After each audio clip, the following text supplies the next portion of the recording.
जिससे हमको ये सब चीज समझ आ सके। तब श्री सूत जी महाराज शौनक आदि ऋषियों से कहे कि ऋषियों, बहुत पुराना बात है, समुद्री तटवर्ती प्रदेश में एक गांव था, जिस गांव का नाम था वाष्कल। एकदम ध्यान से सुनना, कथा को समझना है तो और पूछना और समझाऊंगा फिर। समुद्री तटवर्ती प्रदेश में एक वाष्कल नाम करके ग्राम था। शौनक आदि ऋषियों को सूत जी बता रहे हैं, कहां बता रहे हैं? निमिषारण्य तीर्थ में। समुद्री तटवर्ती प्रदेश में एक वाष्कल नाम करके ग्राम था, जिस ग्राम में सभी वर्ण के लोग रहते थे, ब्राह्मण, क्षत्रिय, वैश्य, शूद्र सभी रहते थे। लेकिन उस गांव में ब्राह्मणों की संख्या ज्यादा थी। समुद्री तटवर्ती प्रदेश वाष्कल नाम करके ग्राम में ब्राह्मणों की संख्या थोड़े ज्यादा थी, ज्यादा मात्रा में थी। तो विज्ञ स्नेही स्वजन, वहां के ऐसे जितने ब्राह्मण थे सब दुराचारी थे, सब लोग पीने वाले थे, सब लोग मांस खाने वाले थे। नाम मात्र के ब्राह्मण थे, लेकिन ब्राह्मणों के कोई गुण उनके अंदर नहीं था। दिन भर बैठ के जुआ खेलते रहते थे। देखो श्रोता समाज, ब्राह्मण कुल में जन्म लेने के बाद ब्राह्मण के जो कर्म है उस कर्म के पालन करेंगे तभी वो व्यक्ति ब्राह्मण कहलाने योग्य है। अब आप ब्राह्मण कुल में जन्म ले लिए, मांस खा रहे हो, मदिरा पी रहे हो, वैश्यावृत्ति कर रहे हो, जुआ खेल रहे हो, अनेक प्रकार के कपट छल छिद्र कर रहे हो, शास्त्रों का अध्ययन नहीं कर रहे हो। ब्राह्मण के संपत्ति क्या है? सरस्वती। ब्राह्मण के संपत्ति लक्ष्मी नहीं है, सरस्वती है। ब्राह्मण एक ऐसा विद्यार्थी है जिसका पढ़ाई कभी पूरा नहीं होता, वो सदैव पढ़ते रहता है, क्योंकि सरस्वती को उनका संपत्ति माना गया है। लेकिन ब्राह्मण अपने उस कर्म को ही भूल गए हैं, उस धर्म को ही भूल गए हैं। सब लोग पाप परायण, सब नर नारी, सब लोग पाप में ग्रसित हैं, सब लोग पापाचार में लिप्त हैं, सब लोग अनाचार कर रहे हैं, दुराचार कर रहे थे। और उस गांव में एक बिंदुक नाम करके ब्राह्मण था, वो सभी पापियों में सबसे बड़ा पापी था। वो सब ब्राह्मण मिलकर जितना पाप नहीं करते थे वो अकेला उतना करता था। कौन? वो बिंदुक नाम करके ब्राह्मण। सुबह सो के उठता था और पानी से पहले उसको दारू चाहिए, ऐसा दुराचारी था वो, ठीक है। और अपने पत्नी को मारता था, पीटता था। उसकी पत्नी का नाम था चंचुला। बिंदुक नाम करके ब्राह्मण के जो पत्नी थे उसका नाम था चंचुला। वो अखंड पातिव्रता नारी थी चंचुला। एक ही धर्म एक व्रत नेमा, काया वचन मन पति पद प्रेमा। मन वचन कर्म से वो अपने पति के चरणों में प्रेम करती थी। अपने पति के अतिरिक्त पर पुरुष को आंख उठा के भी नहीं देखती थी, इतने सती नारी थी। कौन? वो चंचुला।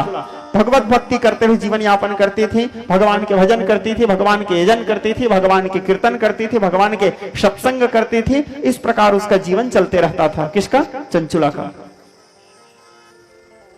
धीरे धीरे समय बीतता चला गया। अब जो बिंदुक था रोज सुबह उठ के पीता था, हर एक डेढ़ घंटा में जाके फिर एक पेक मार लेता था, ठीक। जीवों को मारता था, निर्दोष जीवों को मार के हत्या करके उसको खा जाता था। वो स्वयं पीता था, अन्य लोगों को भी पिलाता था, दिन भर बैठ के जुआ खेलता था, घर के सारे संपत्ति को नष्ट कर देता था। ऐसे करते करते उसके घर के समस्त संपदा नष्ट हो गए।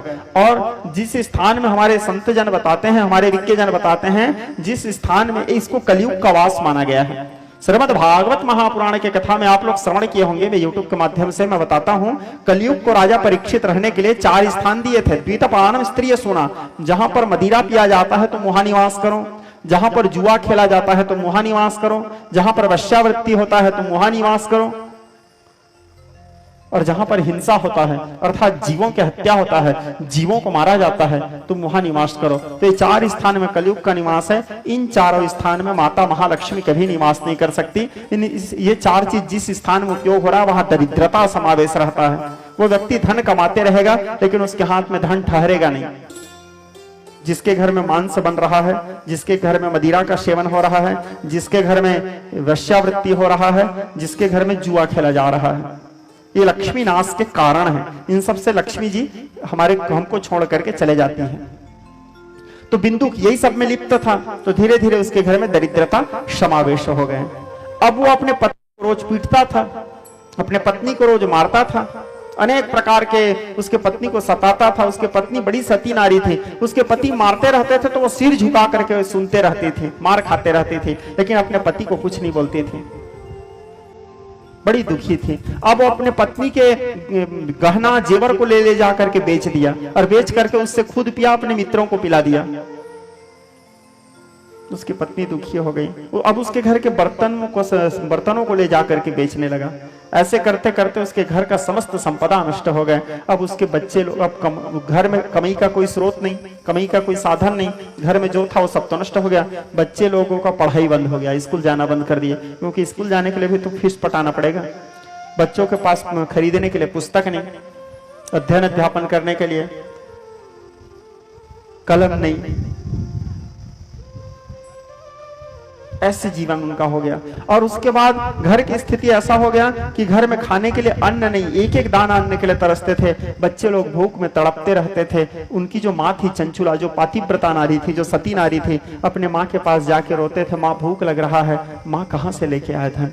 माँ रोती थी अपने बच्चों की अवस्था को देख करके, उनके पेट में कच्चा कपड़ा बांध देती थी और कच्चा कपड़ा बांध के बच्चे को सहलाते हुए सुला देती थी। भूख में तड़पते तड़पते बच्चे सो जाते थे, वो चंचुला सो जाती थी और बिंदु किधर जाके पीते खाते उधर पड़ा है। इतना दुष्ट था वो। आखिर में उसके बच्चे जब 2 दिन, 1 दिन भूख सहेंगे, 2 दिन सहेंगे, कितना दिन सहेंगे, चिल्ला चिल्ला के रोने लगे, माँ भूख लगा, माँ भूख लगा। उसकी जो माँ थी चंचुला हताश हो करके, अपने बच्चों के उस अवस्था को देख के, भूखमरी को देख करके दुखी होकर के, प्रताड़ित होकर के पथभ्रष्ट हो गई। एक पर पुरुष के साथ, एक व्यापारी के साथ अंग संग हो गई। अब वो व्यापारी उसको धन देता था और धन देने के बाद चंचुला के देह का वो शोषण करता था और चंचुला उसी धन से कुछ अनाज ला करके अपने बच्चों का के लिए भोजन बनाती थी, पालन पोषण करती थी। ये न चाहते हुए हताश होकर के इस मार्ग में चले गई। कारण कौन है? पति। उसके पति के नीचता के कारण, उसके पति के दुष्टता के कारण। वो तो सती नारी थी, आंख उठा के परपुरुष को नहीं देखती थी, दिन भर भगवत भक्ति, भगवत भजन, भगवत कीर्तन करते हुए जीवन यापन करती थी। धीरे धीरे समय बीतता चला गया। अब वो बच्चों का पालन पोषण करने लगी। उनके तन ढकने के लिए कपड़ा खरीदने के लिए पैसा नहीं रहता था, एक ही कपड़ा 10 जगह से फटे रहता था, उसी को पहन के जीवन यापन करते थे। जब से इस व्यापारी के साथ में इसका अंग संग हुआ, अपने देह को उसको सौंपी, तब से स्वयं तन ढकने लगी, अपने बच्चों के तन ढकने लगी, वस्त्र लेकर के बच्चों का भूख मिटाने लगी। कुछ दिन बीता। एक दिन बिंदु पी करके शाम के समय घर आ रहा था। जब घर आ रहा था तो अपने पत्नी उस चंचुला को उस व्यापारी के साथ देखता है। व्यापारी के साथ देखते ही बिंदु बड़े क्रोध में आ गए और क्रोध में आकर के चंचुला को मारने के लिए दौड़े कि परपुरुष के साथ अंग संग कर रही है। मारने के लिए दौड़े तो चंचुला उसके हाथ को पकड़ ली। इससे पहले चंचुला कभी उसके हाथ नहीं पकड़ती थी। चंचुला को जब भी मारते थे तो चंचुला सिर झुका करके उसके मार खाते रहती थी, लेकिन आज हाथ पकड़ ली। कहती है, स्वामी अब नहीं, अब बर्दाश्त नहीं करूंगी। पहले अपने आप को देखो, पहले अपने आप को सुधारो, पहले तुम सही हो जाओ, उसके बाद मेरे को उपदेश करना। पर उपदेश कुशल बहु बेरे। जब तुम स्वयं सही नहीं हो तो मेरे को सही रहने के लिए कैसे बोल सकते हो आप? बिंदु मौन हो गए, क्योंकि वो स्वयं गलत था, तो कहां से उसको बोलता सही रहो। उसके बाद भी बिंदु कितने दुष्ट था, इतने दुष्ट था, अपने पत्नी चंचुला से कहता, ठीक है तुम ये जो कर रहे हो, लेकिन एक काम किया करो, हमको भी थोड़ा बहुत पैसा दे दिया करो। सोचो किस कदर नीच रहा होगा वो। हमको भी थोड़ा बहुत पैसा दे दिया करो, जिससे कम से कम हमारे भी पीने वीने में काम आ जाएगा। अब तो चंचुला और स्वतंत्र हो गई, क्योंकि पति से भी छूट मिल गया, स्वतंत्र हो गई। अब उसके घर एक के बाद दो, दो के बाद चार, ऐसे करके व्यापारी लोग आने लगे, धनवान लोग आने लगे, आकर के अपने भूख मिटाने लगे और चंचुला को धन दे के संतुष्ट करने लगे। चंचुला उससे अपने बच्चों का भरण पोषण पालन करती थी। कुछ पैसा रहता था तो बिंदु मार पीट के वो पैसा को छीन के ले जाता था, स्वयं जाकर के मदिरा पीता था। ऐसे करते करते अब रोज पीता था।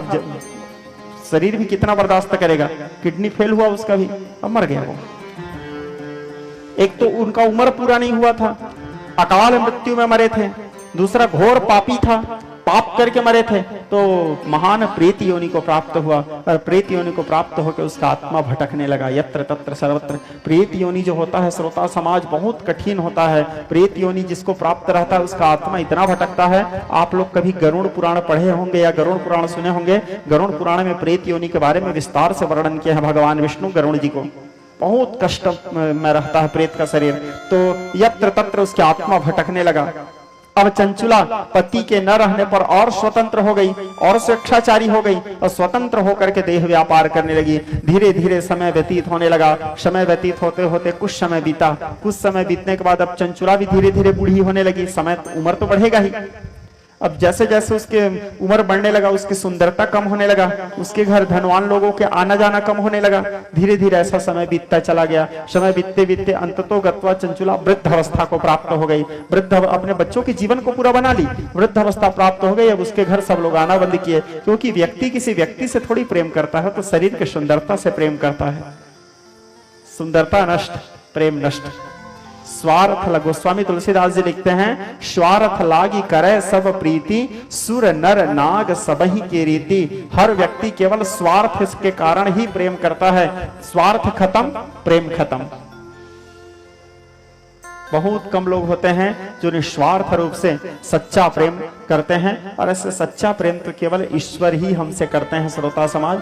बाकी सब लोग केवल धोखा देने वाले हैं। संसार के जितने रिश्ते नाते हैं सब एक दिन हमको कहीं ना कहीं किसी ना किसी रास्ते में धोखा दे देंगे। एकमात्र ईश्वर ही हैं जो हमसे विशुद्ध प्रेम करते हैं। देखो, इस शरीर पे सब लोग अपना अपना अधिकार लगा के बैठे हैं। इस शरीर को आप लोग कभी गौर करना, सब अपना अपना अधिकार लगाए बैठे हैं। एक मां सोचती है इस शरीर पे मेरा अधिकार है। क्यों मेरा अधिकार है? 9 महीना तक के इसको मैं पेट में रखी थी, 9 महीना तक पेट में रख करके इसका पालन पोषण की हूं, 9 महीना, उसके बाद जन्म दी हूं, तो इस शरीर के लिए मैं कितना कष्ट सही हूं, तो इस शरीर पे मेरा अधिकार है। ये मां सोचती है। एक पिता सोचता है मेरे वीर्य से ये जन्म लिया है, इस शरीर पे मेरा अधिकार है। उधर पिता अलग दावा कर रहा है। एक पत्नी सोचती है इस शरीर के लिए मैं अपने भाई, अपने माँ, अपने बाप, अपने परिवार सबको छोड़ करके आई हूं, इस शरीर पे मेरा अधिकार है। पत्नी का सोच भी सही है। उधर आग भी आस लगाए बैठा है, आना तो तेरे को मेरे ही पास है। चिता का अग्नि वो भी आस लगा के बैठा है, तुझ पे केवल मेरा अधिकार है। लेकिन वो परमात्मा कहता है अरे मूढ़ जीव, तेरे ऊपर केवल मेरा अधिकार है। क्योंकि रामचरितमानस के चौपाई में तुलसीदास जी लिखते हैं, ईश्वरयं सजीवया विनाशे, ईश्वरं सजीवया विनाशे, चेतनामल सहज सुख रासे। इस शरीर पे केवल मेरा अधिकार है, क्योंकि तेरे को मैं ही जन्म देता हूं, तेरा वास्तविक जन्मदाता मैं ही हूं, तेरा वास्तविक रिश्ता केवल मेरे साथ है। परमात्मा कहते हैं। तो विज्ञ स्नेही स्वजन, अब जब चंचुला के पास सब लोग आना बंद किए तो चंचुला वृद्ध हो गई। अब वृद्ध हो गई तो भगवान नाम जाप करते हुए, भगवान का भजन कीर्तन करते हुए जीवन यापन करने लगी। समय बीतता चला गया। एक दिन की बात है, उसके गांव के जो मुखिया थे, गांव के सब बुजुर्ग लोगों को तीर्थ ले जा रहे थे।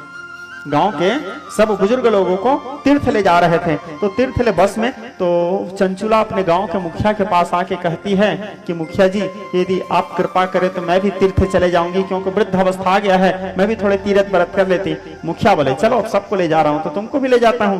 चंचुला को भी ले गए, तो चंचुला भी चले गए तीर्थ। अब जब तीर्थ गई तो वहां तीर्थ में गोकर्ण क्षेत्र पहुंचे ये लोग। कौन? चंचुला लोग, पूरे गांव वाले लोग गोकर्ण क्षेत्र। और गोकर्ण क्षेत्र पहुंचे, वहां जितने भी विविध तीर्थ थे सभी तीर्थों के दर्शन किए, सभी मंदिरों के दर्शन किए, पुण्य पुण्य सरोवरों में स्नान किए, दान धर्म आदि किए। और उस गोकर्ण क्षेत्र में शिव महापुराण की कथा चल रही थी। तो शिव महापुराण के कथा में बैठे और कथा श्रवण किए, और कथा श्रवण किए तो उस दिन संयोगवश नरक वर्णन कर रहे थे पंडित जी। उस दिन पंडित जी संयोगवश नरक वर्णन कर रहे थे। शिव महापुराण में आता है नरक वर्णन। कितने प्रकार के नरक होते हैं? 28 प्रकार के नरक होते हैं। ऐसे तो नरक कई प्रकार के हैं, लेकिन 28 नरक जो है मूल हैं। कौन कौन से कर्म करने से कौन कौन से नरक में जाते हैं, इन सभी के बारे में विस्तार से पंडित जी, कथा व्यास जी बता रहे थे। चंचुला बैठ के सुन रही थी, और कौन से नरक में किस प्रकार से सजा देते हैं उसको भी बता रहे थे कथा व्यास जी। तो बैठ के सुन रही थी। सुनते सुनते जो पर पुरुष के साथ रमण करती है, जो अपने पति के अतिरिक्त पर पुरुष के साथ भोग विलास करती है, उसको कौन से नरक मिलता है, उसको कौन से सजा मिलता है, ये सब पंडित जी बता रहे थे। चंचुला सुनी, चंचुला के तो रूह कांप गया, क्योंकि तो जीवन भर यही काम की है। घबरा गई। अब कथा के बीच में इतने पब्लिक थे तो कुछ नहीं बोली। कथा विश्राम होने के बाद पंडित जी जहां ठहरे हुए थे, कथा व्यास जी गुरु जी, उनसे मिलने के लिए गई। बाहर में उनके शिष्य लोग मिले, उनके शिष्य लोग बोले कि देखो भाई, अभी तो गुरुजी स्नान किए हैं, कथा से आने के बाद पूजन आदि कर रहे हैं, गुरुजी पूजन आदि से निवृत्त होने के बाद तुम मिल लेना। तो उसके बाद गुरुजी पूजन आदि निवृत्त किए, तब तक वो बैठ के इंतजार कर रही थी गुरुदेव से मिलने के लिए। पूजा आदि से जब निवृत्त हुई तब उनके शिष्य लोग आके बताए कि दीदी जी गुरुजी पूजा से निवृत्त हो गए, अब आप मिल सकते हो गुरुदेव से। तो मिलने के लिए आई। आने के बाद वो गुरुदेव के पैर पकड़ ली कथा व्यास जी के, और पैर पकड़ के रोने लगी, विलाप करने लगी। जब विलाप करने लगी तो गुरुदेव पूछे उनके, बोले क्या हुआ बेटी, क्यों रो रहे हो?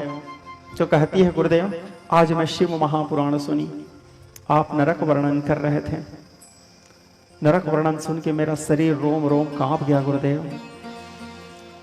आप बोले कि पर पुरुष के साथ भोग विलास करने से क्या होता है? हे गुरुदेव, मेरा नाम चंचुला है, मैं समुद्री तटवर्ती प्रदेश में वाशकल नामक ग्राम में निवास करती हूँ। मेरे पति का नाम था बिंदुक। मेरे पति घोर पापी थे, दुराचारी थे। मैं एक अखंड पातिव्रता नारी थी, एक सती नारी थी। अपने पति के अतिरिक्त पर पुरुष को आंख उठा के भी नहीं देखती थी, ऐसे सती धर्म का पालन करती थी। अपने पति के लिए जो आवश्यकता